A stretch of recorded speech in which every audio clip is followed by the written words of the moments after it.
आपकी आध्यात्मिक यात्रा का वीडियो या वर्णन देखने की इच्छा है। बड़ी विचित्र बात है कि यही प्रश्न मुझसे रविवार को भी पूछा गया था और मैंने जो उत्तर दिया था मैं आपको उसका संक्षेप में उत्तर देता हूँ कि मेरी आप लोगों का समय नष्ट करने की कोई इच्छा नहीं है। मैंने जो भी संघर्ष किया है, मैंने जो भी गलतियां की है, वो आपको बताने से आपका समय नष्ट होगा। ये यात्रा इतनी बोरियत भरी है, उसमें कुछ भी बताने लायक नहीं है। उसके वर्णन की जो कथा है उसमें कुछ भी जानने लायक नहीं है। यदि आपकी इच्छा है किसी की जीवनी पढ़ने की, तो जो बड़े बड़े गुरु हैं उनकी जीवनियां पढ़ लीजिए। और मैंने एक बात देखी है कि उनकी जीवनी पढ़ के भी कोई फायदा नहीं होता। जब तक आप साधक है, आपका सारा ध्यान साधना पर होना चाहिए। जब तक आप ज्ञान अर्जन कर रहे हैं, आपका सारा ध्यान ज्ञान पर होना चाहिए।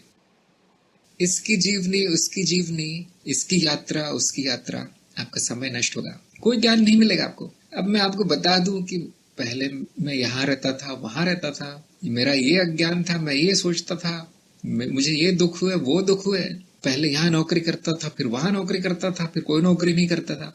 अब ये सब अध्यात्म से इसका कोई संबंध नहीं है, लेकिन मेरे जीवन में यही हुआ है और कुछ हुआ नहीं, और कुछ हुआ नहीं। जो आध्यात्मिक यात्रा है वो जीवन यात्रा ही है।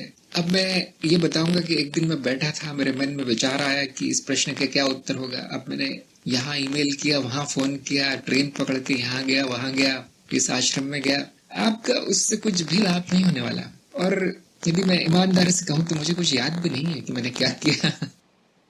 कौन सा अनुभव, कौन सा ज्ञान मुझे कब हुआ, न तारीख याद है, न घटनाएं याद है। मैं इतना जानता हूँ कि बहुत अंधकार था, धीरे धीरे वहां प्रकाश आ गया। साधना करते करते, गुरुओं के पीछे भागते भागते, पुस्तकें पढ़ते पढ़ते, क्या सही है क्या गलत है जानने का प्रयास करते करते, और उनमें बड़ी साधारण सी घटनाएं हुई।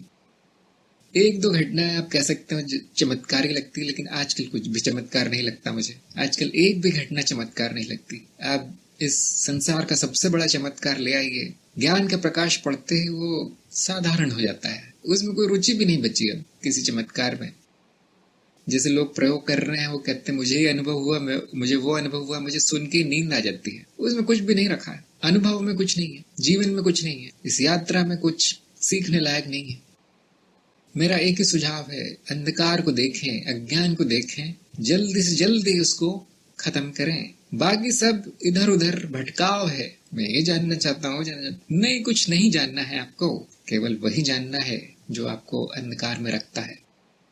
जल्दी से जल्दी समय नष्ट नहीं करना है। जीवन बड़ा छोटा सा है। ये वीडियो बना रहा है कोई, अब मुझे उसकी भी जीवनी जाननी है। वो वीडियो किसी ने बना दिया, उससे सत्संग में बात हो गई, अब मुझे उसकी भी यात्रा जाननी है। ये क्या करेंगे आप इन यात्राओं को जान के?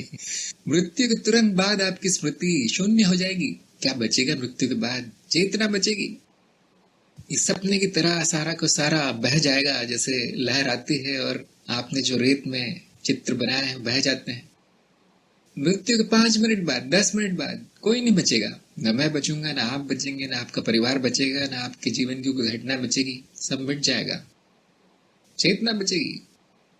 वहां पर मुक्ति का द्वार खुलेगा। वो अभी भी खुला है और वो किसी की यात्रा जानने से नहीं होगा।